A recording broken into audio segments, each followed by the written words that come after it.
سڵاوتان لەبێت بەیانیتان باش ڕۆژتان باش کوردستانیانی خۆشەویست لە هەر کوێیەکن و بە زمانی کوردی قسە دەکەن و ئەم کولتورە جوانە کوردی کە خۆمان هەمانە هەمیشە هەوڵی ئەوە دەدەن کە بیپارێزن ئیتر لە هەر ڕوویەکە بێت لە ڕووی ئەوەی کە بمانەوێت لە ڕووی گەشتیاریەوە کولتورەکەمان بە خەڵک بناسەین لە ڕووی جلوبەرگمانەوە لە ڕووی ئاڵامانەوە لە ڕووی ئەو ڕۆژ ئاین و باڵێن بۆنە ئاینیەکان و هەروەها جگەلەوە بۆنە نیشتیمانیەکان هەموو ئەمانە وارمان لێ دەکات کە کوردستانێکی جوانمان هەبێت کولتورێکی جوانمان هەبێت باش بۆ هیوایی کە هەمیشە کوردستان ئاوادان بێ کولتوری پارێزرا بێت ئەم بەیانیەش دەستەکەین بە پرۆگرامی بەیانی 24 هیوادارم کە لە هەر کوێیەکە لە 80 ساڵ بێت بابزانی ئەم بەیانیە چیمان هەیە کە سەبارەت بەوە قسە دەکەین و سەبارەت بەوە ئێمە بابەتمان هەیە کە بۆ ئێوەمان ئامادە کردووە ئێستا باسی کولتورم کرد هەندێک کەس هەیە لە ڕێی پیشەکەی ئەوە کولتورە پارێزێت و هەوڵی ئەوە دات کە بەردەوامیش بێ لەسەری بۆی کە نەوە دوایینەوە کولتورەکە بمێنێت بۆ نمونە پیشەی بەرگدووری بەرگدوورێکی بەتەمە لە ئاگرێ لە ساڵی 1961ەوە دەستی داوەتەوەی کە پیشەی دوورینی جلی کوردی بکات و وازیشی لێ نەهێنێت جا چیرۆکیان پیاوەتان لەناو پرۆگرامی ئەم بەیانی بەیانی 24 بۆ دەگەڕمەوە ئەنجا بەرەو بەسڕەشە چین بازاڕی ماسی لە پارێزگای بەسڕە زۆر گەرمە هەرچەند ئێستا ماسی لە هەموو کوردستان و عێراق و بەگشتی ئەخورێ بەڵام ئەو شوێنی کە سەرچاوەی ماسی خواردن و جۆرەها خواردنی جیاوازی پێکەنەوە بەسڕایە جا پێتان ئەڵێم لە چ بۆنەیەک ماسی زیاتر بەکارەهێنن تر سەر سفرە خوانەکانیان چ کاتێک ماسی زۆر لێیە و ئامادەیەکەن بۆ خواردن ئەنجا ببینە سەر بابەتی دیکەش دیسانەوە ئەمەش پەیوەست بە کولتوری ئێمە کە ئێمەی کورد زۆر حەزمان لە گەشت و سەیرانە بێگومان کە گەشت و سەیرانشمان حەز لەبێت ئەبێ ژینگەیەکی جوانمانە بێت و خەڵکێکی زۆریش سەردانی کوردستانەکەت ڕێبەری ژینگەی وەک پرۆژەیەکی هۆشیاری لە ناوەندەکانی خوێندن لە نێوان دەستەی ژینگە و وەزارەتی پەروەردە گفتوگۆی لەسەرەکرێت میوانێکم لەو بارەیەوە ئەبێت کە گفتوگۆی لەگەڵەکەم لەسەر ئەم بابەتە بابزانین چۆن دەچێتە ناو پرۆسەی خوێندنەوە جا لەگەڵم بن ئەمە بابەتەکانیان بەیان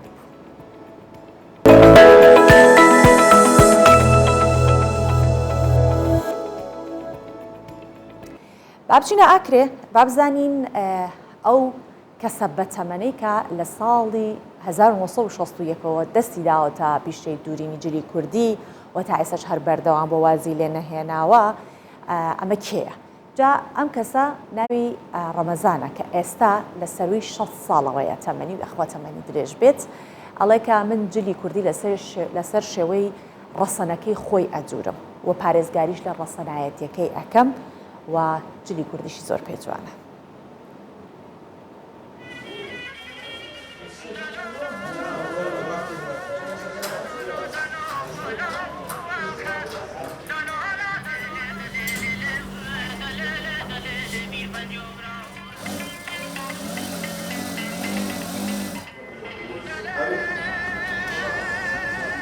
نوێنێ ڕەمەزان سابری ئەس خەلکە ئۆکرێمە ئەزە لە ئۆکرێم مۆزم بیم ساڵە 61 ئەس ڕیش مەخۆریمە دەست خەوەتێ کرد و تۆن و کەس ئەسیێ بەردەوە من هەر شۆلە کوردیت کەم شۆلە جلکێت کوردی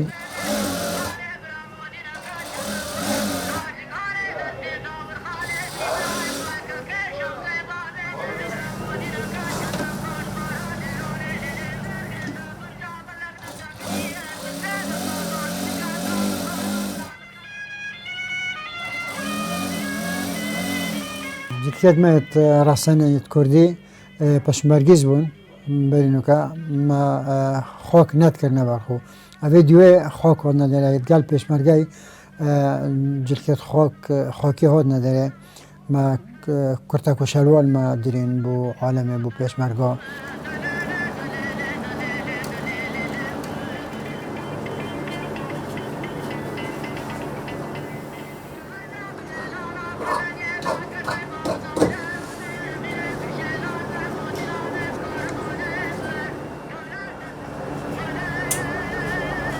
خۆک یانی جلکێت کورتە کوشەلوالە نوکە زۆرترن جۆرۆت کێم بوون هەندە زۆر نەبوون بەس بۆ جلکە کوردی هەر وەکی خۆیە کە مەسەلەن یەک بێت بێشتان بۆ من تەغییراتێکی بێخێ ئەس نایەخمێ چونکە جلکە کوردی هەب شیرینیە جوانە هەب شێوەیەکێ وەکی خۆی جۆرە جوانترە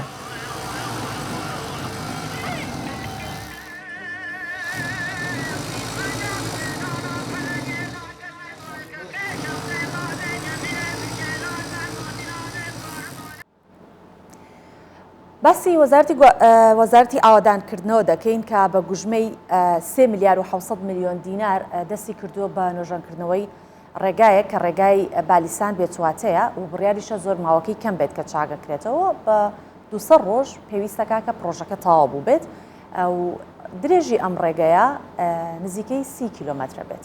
جا ڕێگا کە جگە لە ڕێگای سەرەکی گوندەکانی خۆشناوەتی ئەتوانێت هەردوو ڕێگای پارێزگای سلێمانی و هەولێریش بەیەکەوە ببێتەوە مش کار ئاسانێکی باشەکات و ئەو کاتە هاتوچۆی زۆری ئەو بار هەڵگرانی کە لەسەر ڕێگەی حاجی ئۆمەران و ئیبراهیم خەلیل تا بەرەو پارێزگای سلێمانی و بە پێچەوانەشەوە هاتوچۆەکان ئاها ئاسانترە بێت.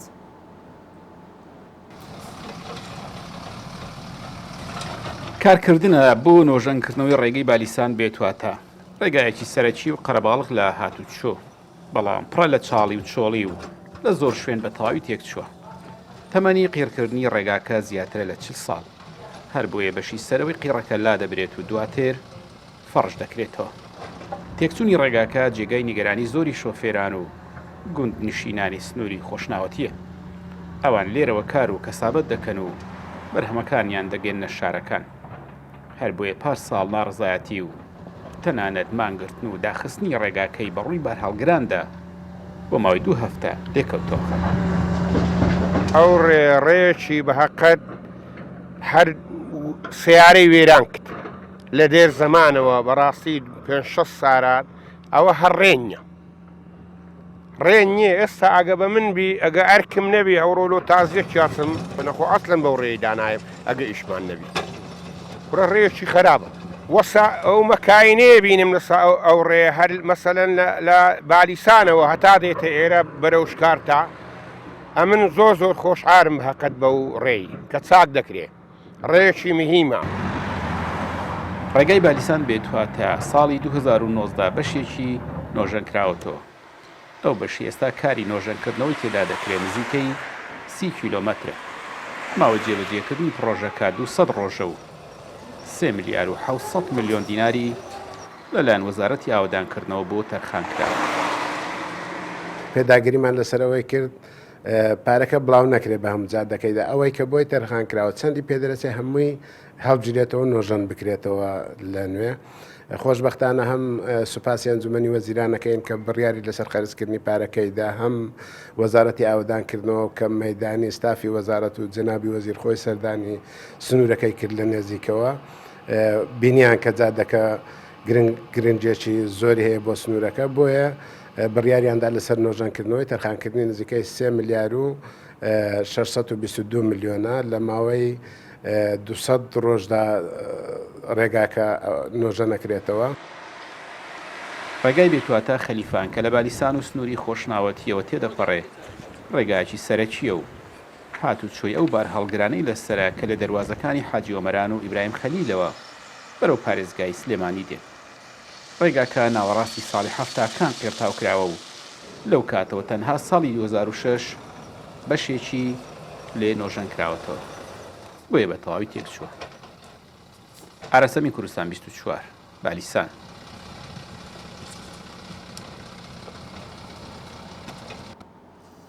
جاوانێکی حەستان لە ماسی و ئارەزوی خواردنی ماسیەکەن هەرن با باسی پارێزگای بەسڕەتان بۆ بکەم لە ڕووی ماسیەوە ئەوێ سەرچاوێکی گرنگی ماسیە لەوێشەوە بۆ هەرێمی کوردستان دێت. جا لە بەسڕە لە پارێزگای بەسڕە زۆر جۆرەها ماسی دروست دەکرێت بۆ خوان ینی ئەی بەکاریە هێن بیخۆن بەڵام دوو جۆریان زۆر سەیر و سەمەرە یەکێکیان پێوترێت مەشرور یەکێکی تریشان پێوترێت مەدفون.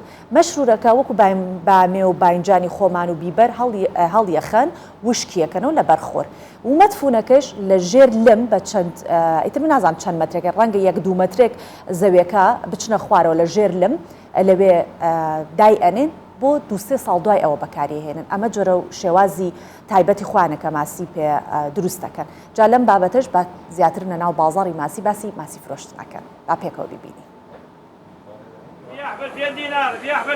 فرۆشتنی ماسی سەرچاوەی بژێوی زۆرێک لە وڵاتیانی پارێزگای بەسڕایە. بەشێکیان ئەم پیشەیان لە باو باپیرانەوە بە میرات بۆ ماوەتەوە. لەم بازاڕەدا ماسی ڕووبار و دەریا بە تازەیی یا بە برژاوی دەفرۆشرێن.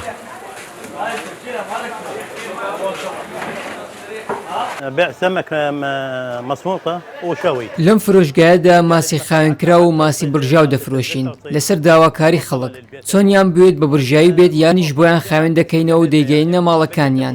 لێرە ماسی دەریا و ماسی ڕووباریشمان هەیە بەڵام خەڵکی بەسرە زیاتر حەزیان لە ماسی دەریایە. بازاری ماسی فرۆشان لە پارێزگای بەسڕا یەکێکە لە شوێنە بازرگانیە سەرەکیەکانی عێراق بۆ فرۆشتنی ماسی.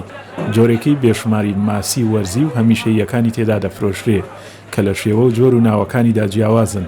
لێرە ماسی بۆ بازاری ناوخۆ و پارێزگا جیاجیەکانی دیکەی عێراقیش دەنێردرێت بە هەرێمی کوردستانیشەوە. ئەم بازارە بە کۆنترین بازاری ماسی فرۆشتندا دەنرێت لە پارێزگای بەسڕا. ئێمە زیاتر گرنگی دەدەین بە ماسیە دەریاییەکان. جۆرەکانی ماسی زۆرن دەگەنە نزیکەی 100 جۆر وەک شانەگ و نوێبی و زبێدی و سەببۆر کە بە گەرانترینیان هەژمار دەکرێت. زۆر جار نرخی دوو دانە ماسی سەببۆر دەگاتە 100 بۆ 150 هزار دینار هەر لەبەر ئەوە بە دانە دەفرۆشرێت نەک بە کیلو.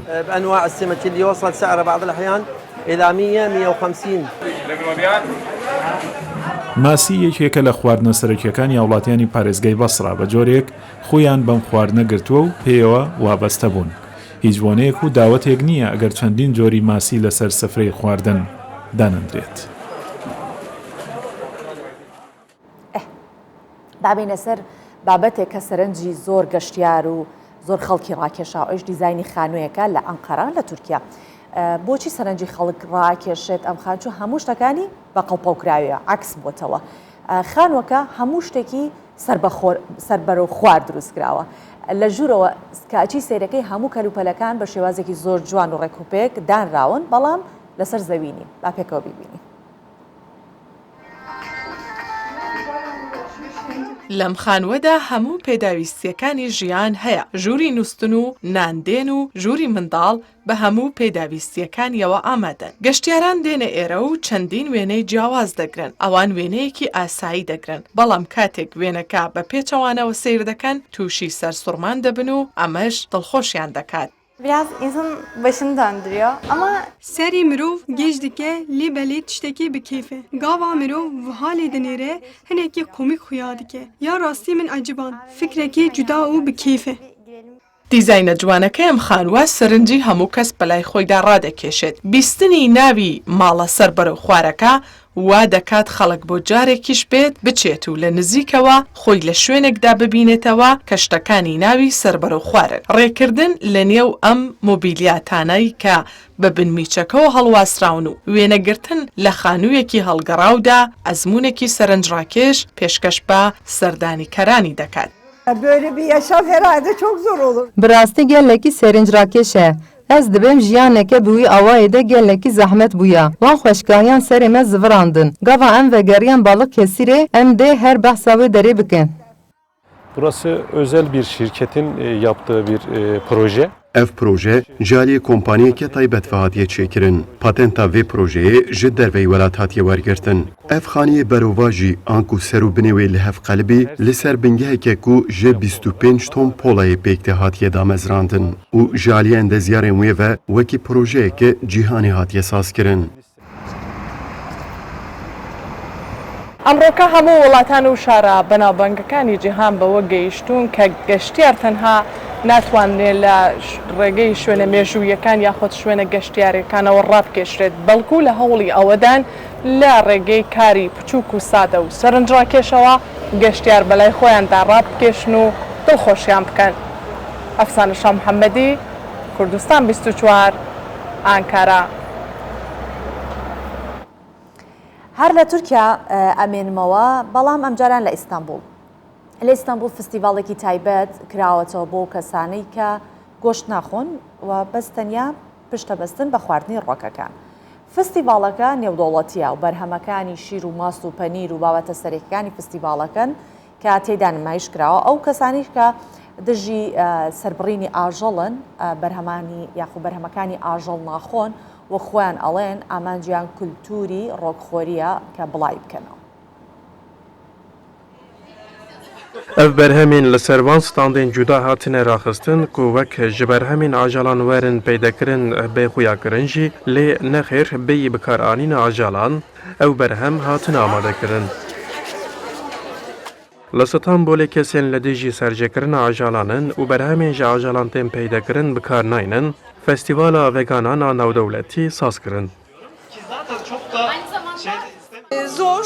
Tabii önce bir bilinç kazandırılması gerekiyor. لە وڵاتێکی وەکو تورکیەکە گۆشتێکی زۆر دەخۆن زۆر زەحمەتە کەلتوری ڤێگان یاخود ڕۆکخۆری بڵاوبێتەوە بەڵام ئەگەر بە تەواویش نەتوانی دەستبەرداری گۆشت خواردن بیت دیسان مرۆڤ دەتوانێت ئەو جانتایانە یاخود ئەو کەلوپەلانی کە لە پێستی ئاژەڵ دروست دەکرێت نەیکڕێت و بەکاری نەهێنێت. O düşüncedeyim. Yani minimuma indirmek. Di festîvalê de bêyî serjêkirina ajalan berhemên wekî mast, şîr, penêr, çawa têne hilberandin, bo beşdaran hatin nîşandan. Biz kajudan peynir, yoğurt, tereyağı gibi. Panîr, nîveşk, mast ku ji ajalan tên peyda kirin, li em ji gezûyê çêdikin. Bi gezûyê hûn dikarin şîr jî amade bikin. Ev saleke ez veganim. Loma, wek vicdanî û wek aborî jî bo min ev yek gelek baş e. Kajudan peynirler üretiyoruz. Çok daha fazla alternatif ürün oldukça insanların... Ji bo parastina ajelan ev festîval girîng e. Li gel vê ji ber bihabûna goşt berhemên vegan alternatîf e jî. Li nava festîvalê berhemên veganan dihatin nîşandan, li ber deriyê nêzîkî festîvalê masî firoşek jî ku masiyên ji behrê derxist dipijand û difirot. Kesên ku goşt dixwin bila goşt bixwin, kesên giya jî dixwin bila herin giya bixwin. Her kes azad e. Kî çawa difikre bira wisa bijî. Beriya festîvalê ciyê min her dem li vir bû. Ez jî niha hîn bûm ku vegan çi ye. Saygı çerçevesi içinde. Li nava goşxar û goşnexaran jî li ser serjêkirina ajal û xarina berhemên ajalan minaqaşeyên fikrî jî rû dida. Erjanda, Kurdistan 24, Stenbol.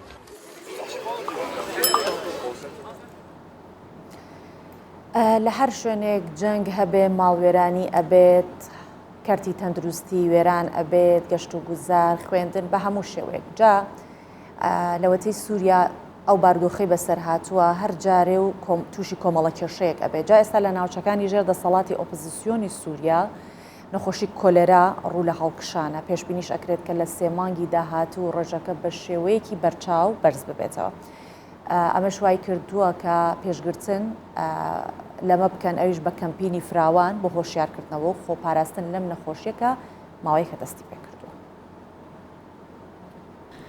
ji bo hişyariyê bi nexweşiya kolêra û çawayîna parastinê herûha belavkirina çanda paqijiyê kampînek lê kampên Bakur û Rojavayê Sûriyayê dest pê kir.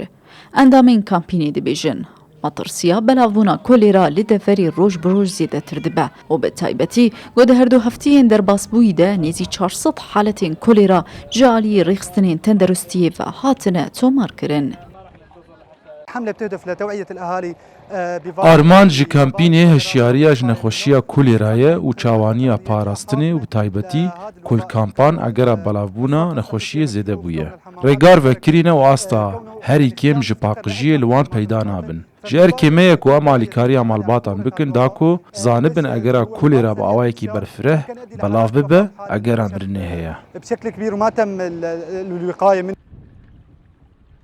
Tevîgol navçeya bin destê opozisyona Sûriyê de heyan û hat tuk kes bi kolêrayê jiyana xwe ji dest nedaye, lê tê pêşbînî kirin ku di her sîmehên bê de kolêra bi awayekî berfireh li deverê belav bibe û bo belateke tendurustî li pey xwe bîne.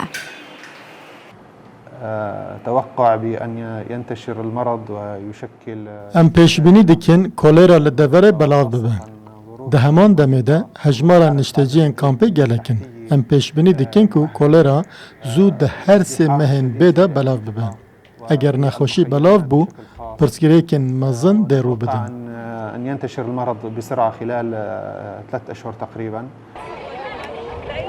Li gorî Wezareta Tenderustiya Hikûmeta Sûriyê di yek mehê de sîhûneh kes ji ber kolêra li seranserî Sûriyê jiyana xwe ji dest dane. Ji aliyê xwe ve netewên yekgirtî de îlûna derbasbûyî de dazanîn. جێدەرا بەلاوبوونە نەخۆشیێ و خواردنە ئاوا نەپاقژ ji çema feratî û bikar anîna ava nepaqij di avdana zeviyên çandiniyê de. باش دابچین باسی ئیمارات بکەین کە ئیمارات هاتە ڕیزی ئەو وڵاتانەی کە سوود لە تەکنەلۆژیای میتاڤێرس وەرەگرن بۆ کار و بارەکانیان کە لە کارتی حکومیە. ئەو وڵاتە لە نوێترین هەنگاویدا فرۆشگایەکی بۆ وەزارەتی ئابووری لە جیهانی میتاڤێرس کردوتەوە کە بەکارهێنانە یاخود بەکارهێنەر لە ڕێگەی لە چاوکردنی چاویلکەیەکی سێ ڕەهەندی ئەتوانێت کڕین و فرۆشتن و تەنانەت گرێبەستیش واژۆ بکات. ئیمارات کە خاوەنی بەرزترین باڵاخانەیە لە جیهاندا ئێستا هەوڵ دەدات لە جیهانی مەتاڤێرسیش تا ببێتە پێشەنگ. لە نوێترین هەنگاویشیدا پرۆژێکی لە مۆزەخانەی داهاتووی درەوشاوی دووبەی ڕاگەیاندووە کە تێدا وەزارەتی ئابووری ئیمارات فرۆشگایەکی لە ناو جیهانی مەتاڤێرسا کردوێتەوە. خەڵک لە ڕێگای بەکارهێنانی چاویلکەی سێڕەهەندی توانای ڕۆیشتن و بینینی فرۆشگاکەیان هەیە کە لە جیهانی مەتاڤێرسدا دروستکراوە. دو ساڵ لەمەوبەر ئیمارات ڕایگەیان پێویستە 50% ناوەندی خزمەتگوزاریەکانمان بکەینە دیجیتەڵی. لەسەر مۆبایل و ئامێرەکانی دیکەش ئێمە توانیمان ئەو کارە ئەنجام بدەین. ئەمڕۆ توانیمان فرۆشگایەکی وەزارەتی ئابووری لە ناو جیهانی مێتاڤێرسدا بخەینە بواری جێبەجێکردنەوە. ئێمە پێمان وابوو بۆ گەیشتن بە جیهانی مێتاڤێرس دەبێت 10 بۆ 20 ساڵ کاتمان پێویست بێ. کەچی تەشەسەندنی کۆڕۆنا ئەو پرۆسەیە بۆ ئێمە ئاسانتر کرد. لە ماوەی 2 ساڵدا توانیمان لەو بوارەشدا پێشکەوین.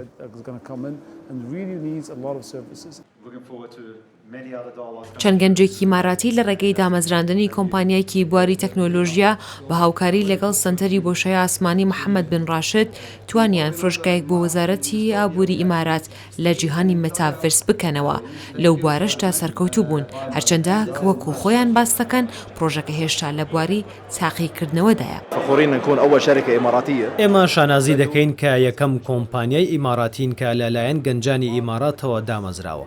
4 ڕۆژ پێش ئێستا لە 23 ئەیلول لە مۆزەخانەی داهاتووی درەوشاوی دووبەی مێتاڤێرس 2170مان خستە بازاڕەوە.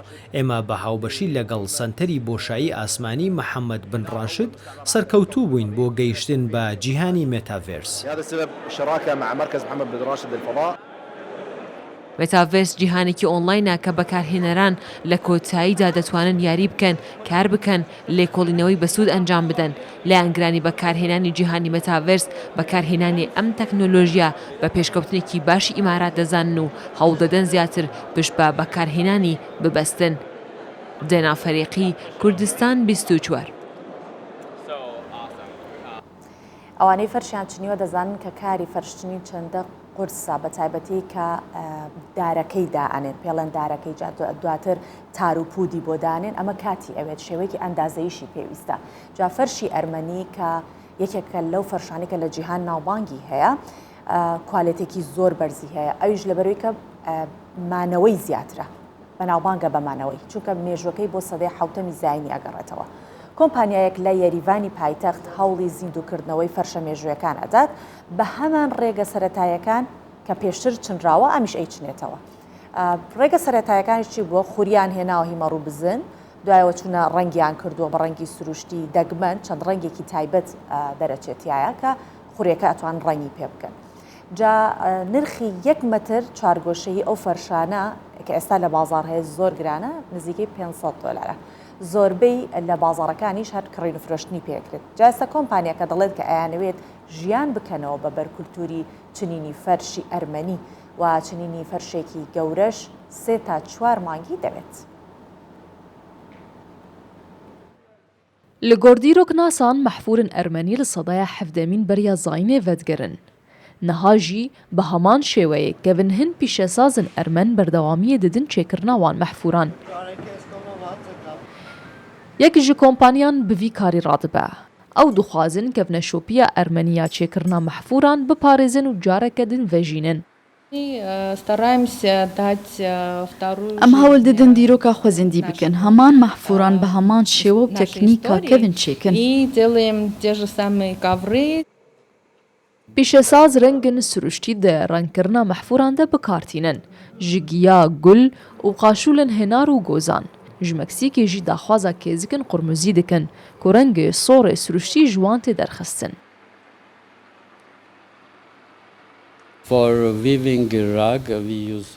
Ji bo mehfûran em heriyên bikartînin. Em wan bi rengê siruştî boyax dikin, nîlî, qurmuzî bikartînin bêhtir. Her wiha qaşilê hinnar û pîvazan jî bikartînin. Her rengek cuda ye li cem me. Xwediyê kompaniyê ku bi resên Ermeniye beriya 3 salan kompaniya xwe da mezrand. Piraniya jiyana xwe li Fransa û Amerîka derbas kir. Lê divê dema dawî de vegera welatê xwe ji bo alîkariya xelkên xwe bike, divejandina vê pîşeya kevneşopî de. Bi rastî gelek kesên ku di vê pîşeyê de kar dikirin ji vir çûne. Hejmara wan jî kêm bûye. Niha ew li Ewropayan jî li Amerîka û Kanada ne. Ya herî baş em careke din vê kevneşopiyê zindî bikin. Mehfûrin têne çêkirin ji hêriya pez û berxikan e. Tevnandin û boyaxkirin di proseyên demdirêjin. Mehaneyê pîşesaz dikare 1 metrê çargoşe çêke. Çêkirina mehfûrin mezin jî ji bo dema 3 heta 4 mehan didome.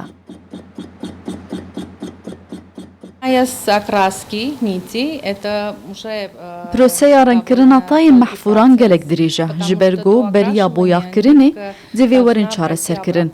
Ew prose heta 10 rojan didome. Wate di 1 mehê de em dikarin 1 metr çargoşe ji mehfûran çêkin.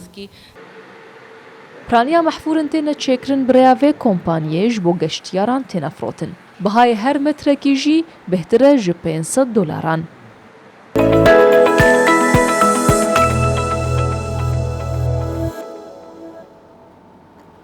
دێنە سەرەوە بابەتەی کە سەرەتای پرۆگرام باسمان لێ کرد. بێگومان ئەگەر دەمانەوێت کردێکی گەشت و گوزاری باشمان هەبێت کە پشتی پێوە ببەستین ئەبێت ئێمە ڕێبەرێکی گەشتیاری باشمان هەبێت. ڕێبەری گەشتیاری باشیش کاتێک ئەبێت کاتێک گەشتیار ڕۆمانتیەکات کە ژینگەیەکی جوانمان هەبێت بۆی کە هەم ژینگەکەمان پارێزرا بێت هەم لە ڕێکەرتی گەشت و گوزاری و گرنگی هێجا ئەمە کاتێک دەکرێت کە بتوانین ژینگەی کوردستان بپارێزین.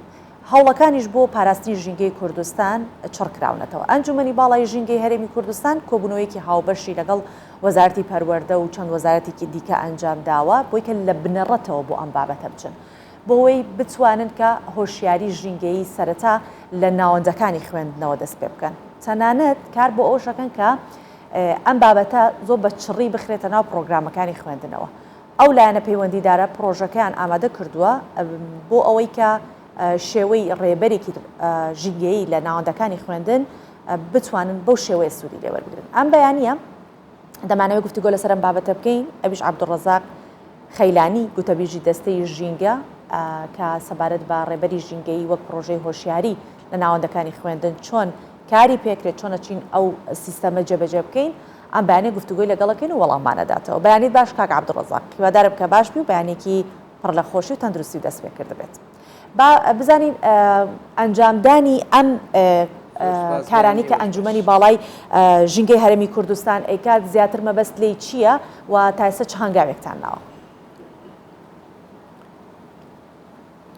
بەیانی ئێوەش باش زۆر سوپاس بۆ میوانداریە ئێمە کۆبوونەوەی ئەنجومەنی باڵای ژینگە دوو مانگ جارێک کۆبوونەوە ئەنجام بدەین بۆ هەر جارە و باسکردنی بابەتێک لەو بابەتانێک کە پەیوەندی بە بابەتە ژینگەیەکانەوە هەیە. ئەم جارە کۆبوونەوەکەمان تەرخان کردووە بۆ گفتوگۆ لەسەر هۆشیاری ژینگەی لە ناوەندەکانی خوێندن بە میوانداری بە ڕێز وەزیری پەروەردە کۆبوونەوەکە دەست پێەکەین. باس لەو بابەتە ئەکەین کە چۆن ئێمە بتوانین لە ناوەندەکانی خوێندن هۆشیاری ژینگەیی بڵاوکەینەوە. ئەویش بەوەی کە ئێمە لە هەر ناوەندێکی خوێندن لە باخچەی ساوایان و تا ئامادەیەکان لە هەر ناوەندێکی خوێندن مامۆستایەک دەستنیشانەکەین وەکو ڕابەری ژینگەیی. ئەو مامۆستایە ئێمە لە سنووری هەر پەروەردەیەک ئەو مامۆستایانە کۆکەینەوە سیمینارێکیان پێشکەشەکەین هەموو ئەو بابەتانێک کە پێویستە لەسەر ژینگە بیزانن و ڕۆژانە یان هەفتانە لە ناوەندەکانی خوێندن قسەی لەسەر بکەن لە کاتی ڕیزبوونی قوتابیان و یان بەرزکردنەوەی ئاڵایان کۆبوونەوەی دایکان و باوکان ئەوان بە ئەو بابەتانە باز بکەن بۆ تەلەبەکانیان بۆ ئەوەی هۆشیاریان لا دروست بێ.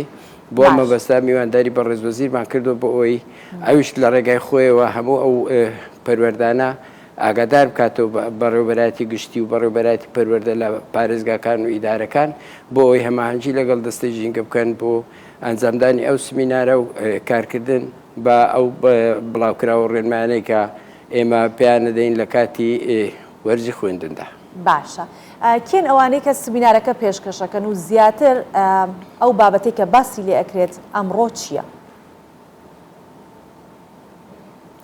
ئەوەی ئەمڕۆ باسیەکەین ئێمە بە شێوەیەکی گشتی باسی ئەوەکەین کە چۆن بتوانین ئەو بابەتە ژینگەیانەی کە هەیە کە ئێستا لەناو کتێبەکانی زانست لە قۆناغەکانی خوێندن هەیە بیکەین بە منهەجێک یعنی بکەین بە بابەتێک لەناو کتێبی زانست نەبێ کتێبێکی سربەخۆبی وەکو هەموو بابەتەکانی تر بۆ ئەوەی لە هەموو ناوەندەکانی خوێندن بە پێی قۆناغە جیاوازەکان بابەتەکانیان بۆ باسکرێ هەر لە باخچەی ساوانەوە شتی سادە و لەسەر ژینگە باس بکرێ بەڵام لە قۆناغەکانی دواتر باسی ئەو بابەتانە بکوێ کە زیاتر ئەلبی و تەکنیکین بۆ ئەوەی لە داهاتوودا وشیارێکی باش لەلایەن قوتابیان و خوێندکاران دروست بێت کە ژینگە بابەتێکی گرنگە و پێویستە هەمومان ئیشی لەسەر بکەین بۆ پاراستنی و تێکنەدانی.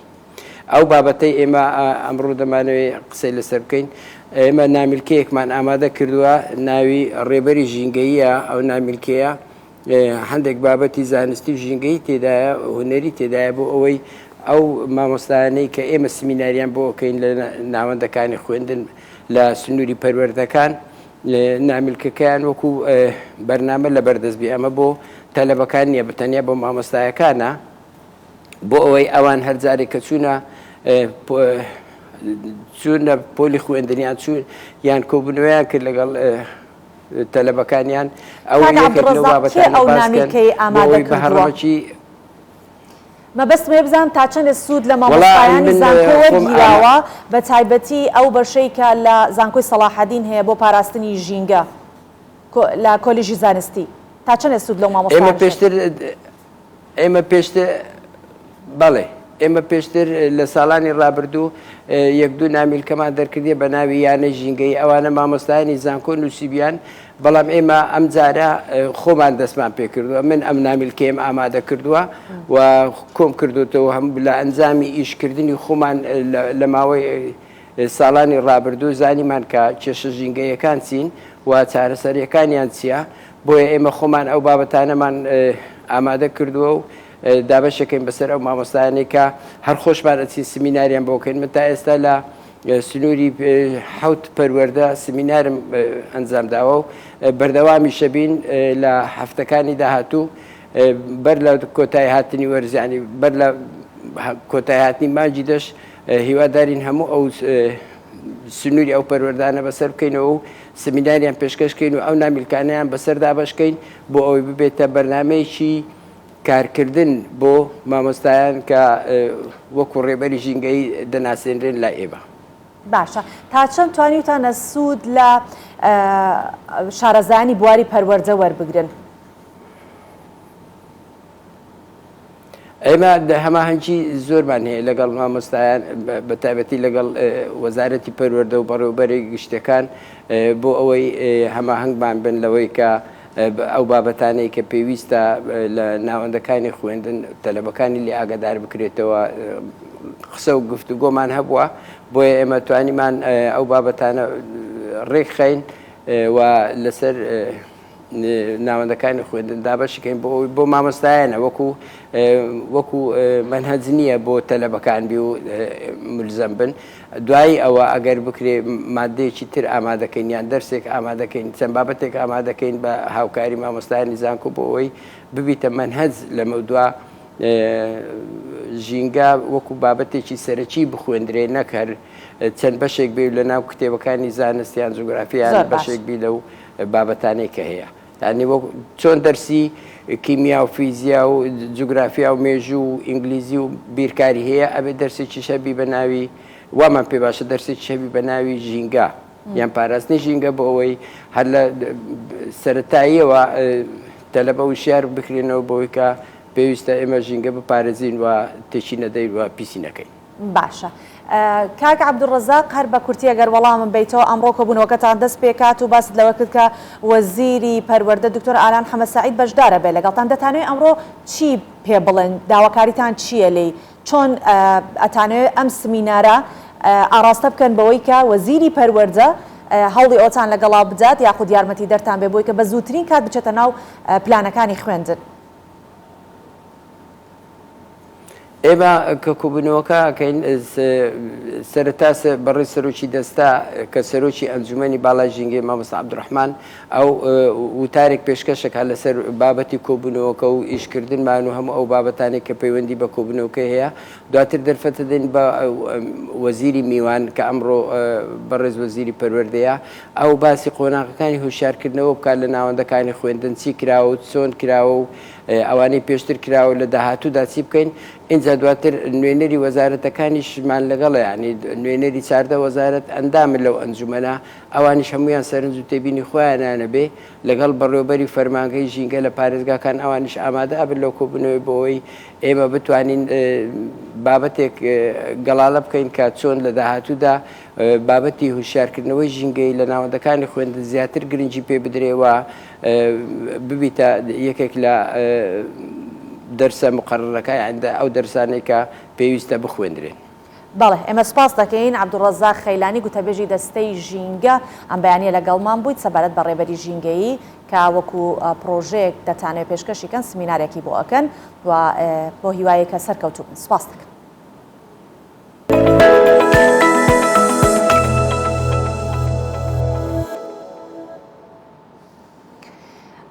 سەرێک لە نیوزلندا ئەدەین ئەویش پاشماوەی ئێسکۆپروسکی 64 کەسی گەلی ماوری بۆ مۆزەخانەکان ئەگەڕێتەوە جا لە ڕێوڕسمێکی تایبەت کە بە میوزیکی ڕەسەنی ماوری پێشوازی لە ئەو ئێسکۆپروسکە ئەکەن جا ئێسکۆپروسکەکە ئەگەڕێنرێتەوە بۆ ڤێننا بۆ زێدی باوباپیرانیان. ئەوە بەشێکە لە هەوڵەکانی حکوومەتی نیوزلندا بۆ گێڕانەوەی پاشماوەی خەڵکی ڕەسەنی ئەو وڵاتە کە لە ئێستا لە مۆزەخانەکانی وڵاتانی تر هەن ئەمان دەچن قۆناغ بە قۆناغ دەیانگەڕێنەوە بۆ زێدی باوباپیرانی خۆیان لە نیوزلند. حکوومەتی نیوزلندا پاشماوەی ئێسکۆپروسکی 64 کەسی گەلی ماوری و مۆریۆری لە مۆزەخانەی مێژووی سروشتی لە ڤێننا گەڕاندەوە وڵاتەکەی. دوای 77 ساڵ لە لێکۆڵینەوە و دانوستان لە نێوان حکوومەتی نیوزلندا و نەمسا 2000 بڕیاردرا بە گەڕاندنەوەی پاشماوەی ئێسکۆپروسکی گەلی ماوری و مۆری خەڵکی ڕەسەنی نیوزلندا و دوورگەکانی چاسام بۆ زێدی باو باپیرانیان و لە مۆزەخانەی نیشتیمانی تێپاپە هەڵدەگیرێن. ئاراپاتا هاکیوای هاوسەرۆکی گەلی ماوری دەڵێت ئەمڕۆ ڕۆژێکی مەزنە چونکە لە کۆتاییدا دوای ئەو هەموو ساڵە باو باپیرانمان گەڕانەوە نیشتیمانی خۆیان. ئەمڕۆ هەستی ئەو کەسانە دەبینین چۆنە کاتێک باو باپیرانیان لە گۆڕەکانیان و ئەشکەوت و واهی تاپوی شوێنی پیرۆز دەرهێنراون و دزراون. کاربەدەستانی هەردوو دەوڵەت ئاماژەیان بەوەدا پاشماوەی ئەو هۆزانە زیاتر لە 150 ساڵ پێش ئێستا لە گۆڕەکانیان دەرهێنراون. بەڵگەنامەکان ئەوە دەردەخەن زۆربەی ئێسکەکان لەلایەن مۆمیازان و گۆردزی نەمسایی ئەندرس ڕێچیسەوە بردراون کە بۆ ماوەی 12 ساڵ و لە سەدەی 19 لە وڵاتی نیوزلندا گەڕاوە. سابین ئیگێرتس بەڕێوبەری بەشی زانستی مرۆڤناسی لە مۆزەخانەی مێژووی سروشتی ڤێننا دەڵێت پێویستە زاناکان داوای لێبوردن بکەن لەو خەڵکە کە بە ناوی زانستەوە ئەو کارانەیان کردووە. ئەگەر بیر لە هەموو ئەو کارە هەڵانە بکەینەوە بێگومان تەنها ئەندرێس ڕێستیک نییە وەک ئەوەی خەڵک پێی وایە. هەموو ئەو کەسانەی لەو کارەدا دەستیان هەبووە نەک هەر بە تەنها مرۆڤناسەکان بەڵکو و زاناکان بەگشتی. حکوومەتی نیوزلندا لە ساڵی 2003 پرۆگرامی گێڕانەوە بۆ نیشتیمانی ڕاگەیاند بۆ ئەوەی پاشماوەی خەڵکی ڕەسەن لە وڵاتانی دیکە بگەڕێنەوە بۆ زێدی باو باپیرانیان لە نیوزلندا. ئەو ڕێوڕسمە لە کاتێکدایە کە پێشتر و لە مانگی 7 مۆزەخانەی مێژووی سروشتی لەندەن پاشماوەی ئێسکۆپروسکی 111 کەسی باو باپیرانی گەلی مۆریۆری و ماوری ڕادەستی وێلینگتن کرد و پەیمانگای سیمسۆن لە واشنگتن هی 54 دیکەی گەڕاندەوە. چەند بابەتێکی وەرزشیشمان بۆتان ئامادە کردووە کە لە تێنسەوە دەست پێەکەین کە پاڵەوانتی تێنسی ئاستانە لە کازاخستان دەستی پێکرد و لە قۆناغی یەکەم سوانی هەریەکە لە ئاندرێ ڕۆبلف و باوتیستە ئاگۆت و هۆربێرت هۆرکاش سەرکەوتن بەدەستبێن و گەیشتنە قۆناغی دووهەم. پاڵەوانێتی تێنسی کراوەی ئەستانە لە کازاخستان دەستی پێکردو لە قۆناغی یەکەم ئاندرێ ڕۆبلێڤی ڕووسی ڕوبەڕووی لاسلۆ دایێری سڕبی بووە. ئاندرێ ڕۆبلێڤی بربژێری پێنجەمی تێنسی ئەستانە لە سێتی یەکەم ڕوبەڕووی ئەستەمی نەبووەوە. یەکجار سێروی تێنیزانە سڕبیەکە شکاند و 6-4 بردنەوەی بەدەستێنە. لە سێتی دووەم لاسلۆی سڕبی چەند جارێک هەڵەی کرد. ڕۆبلێڤیش 3 جار سێروی شکاند لە کۆتایی تێنیزانە ڕووسیەکە 6-3 کۆتایی بە یاریەکە هێنا. ڕۆبلێڤ بلیتی قۆناغی دووەمی تێنسی ئاستانای بڕی و لەوێش ڕوبەڕووی ژانگی چینی دەبێتەوە. لە یاریکی دیکەی قۆناغی یەکەمی تێنسی ئەستانای کازاخستان باوتیستە ئاگۆتی ئیسپانی ڕوبەڕووی فیلێکس ئۆگێ ئەلیاسمینی کەنەدی بووە. ئاگۆت کە هیچ پۆڵێنێکی لە پاڵەوانێتیەکە نییە سێتی یەکەمی بە ئاسانی بە ئەنجامی 6-4 بردەوە. سێتی دووەم پێچەوانە بوو. هەردوو تێنزانەکە هیچ هەڵەیەکیان نەدەکرد. سێتەکەش ڕۆیشتە تایبرێک. باوتیستە ئاگۆتی ئیسپانی 7-6 کۆتایی بە یاریەکە هێنا و گەیشتە قۆناغی دووەمی تێنسی ئەستانە. لە یاریکی دیکەی قۆناغی یەکەمی تێنسی ئەستانە هۆبێرت هۆرکاش ڕوبەڕووی فرانسیسکۆ سۆریندۆڵۆ بووەوە. هۆرکاشی بربژێری حوتەمی تێنسی ئەستانە لە سێتی یەکەم ئەستەمی زۆری نەبینی 6-4 بردنەوەی بەدەستێنە. لە سێتی دووەم یاریەکە گەیشتە تایبرێک. دیسانەوە هۆرکاشی پۆڵەندی سەرکەوتنی بەدەستێنا و 7-6 یاریەکەی یەکلایی کردەوە و بلیتی قۆناغی دووەمی تێنسی ئەستانای کازاخستانی بڕی.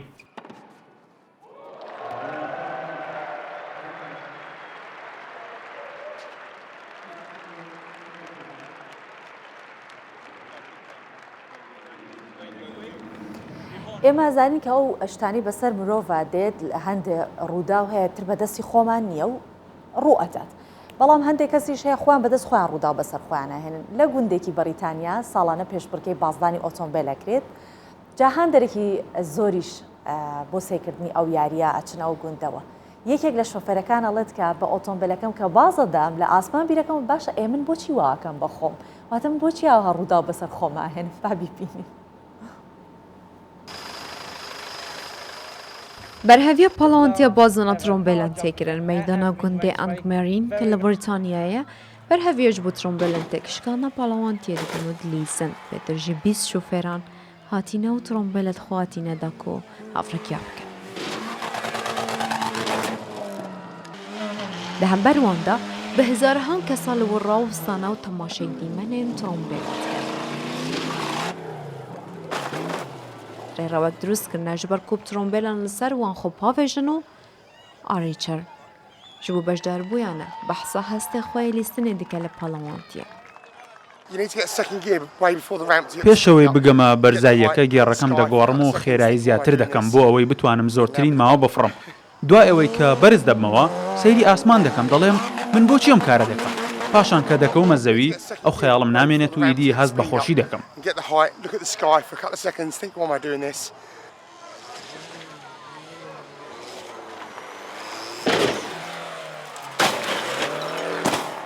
هەڤڕکێن ترۆمبیلە لە وی گوندی ساڵانە تێنەکردنەوە کە دیار تەواهەیە تەمەنان دێنن بوو دیتنە دیمەنێن هەڤڕکێن شوفێرێن سەرکێش.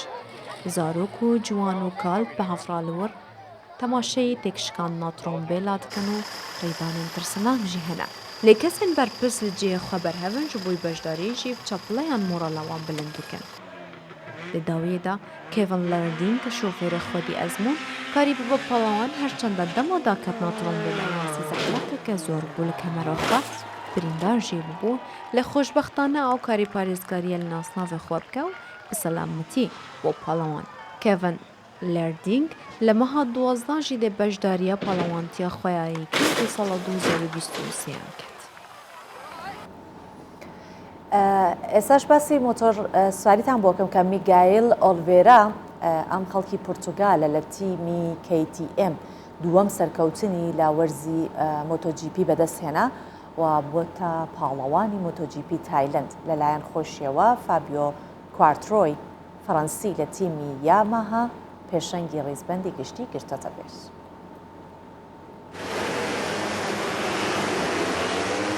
فابیۆ کوارتارارۆ مۆتۆرسواری فەڕەنسی لە پاڵەوانیەتی جیهانی مۆتۆجیپی بە جیاوازی تەنیا دوو خاڵ پێش فرانچیسکۆ باگنیای ئیتاڵی کەوتەوە لە کاتێکدا تەنیا سێ قۆناغ بۆ تەواوبوونی پێشبڕکێکە ماوە لەلایەن خۆیەوە میگێل ئۆلیڤێرای پۆرتوگالی دووەمین سەرکەوتنی لە مۆرزە بەدەستێنا.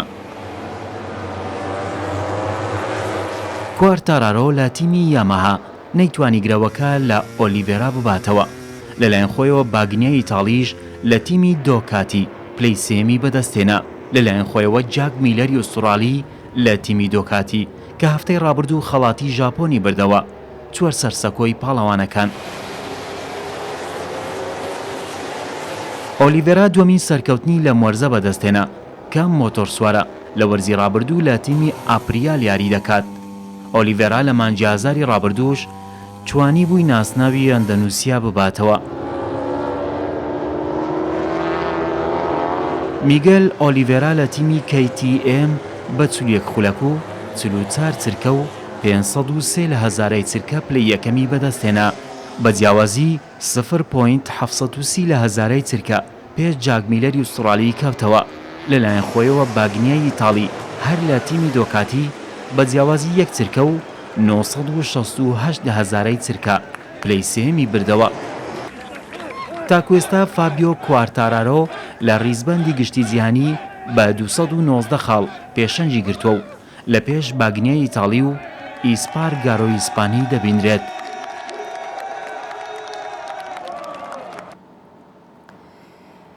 دیارە جیهانی فیلم هەموو ساڵێک تیایدا کۆمەڵە فیلمی نوێ بەرهەم ئەهێنرێت و خەڵکێکی زۆر چاوەڕوانەکەن ساڵ بە ساڵ بۆ نمونە ئەم ساڵە 2023 چ فیلمێک بەرهەم ئەهێنرێت. جا ئەمانە کاری بۆ ئەکرێت لە مانگی دەی ئەم ساڵیشەوە دەست پێ ئەکات وەرزی پاییز تۆنێک فیلم و بەرهەمی نوێ ئەمە ئەتوانێت لە خۆ بگرێت. بەڵام ئەم ساڵ کۆمەڵە فیلمێکی نایاب بڵاوکراونەتەوە کە لە سینەماکان ئێستا لە ئۆنلاین و لە ئینتەرنێت بەردەستن و دەتوانن بە ژێرنووسی کوردیەوە سەیری بکەن. باسی 7 دانە فیلمی ناوازەی 2022 دەکەین تاوەکو ئێستا کە بڵاو نەکراونەتەوە.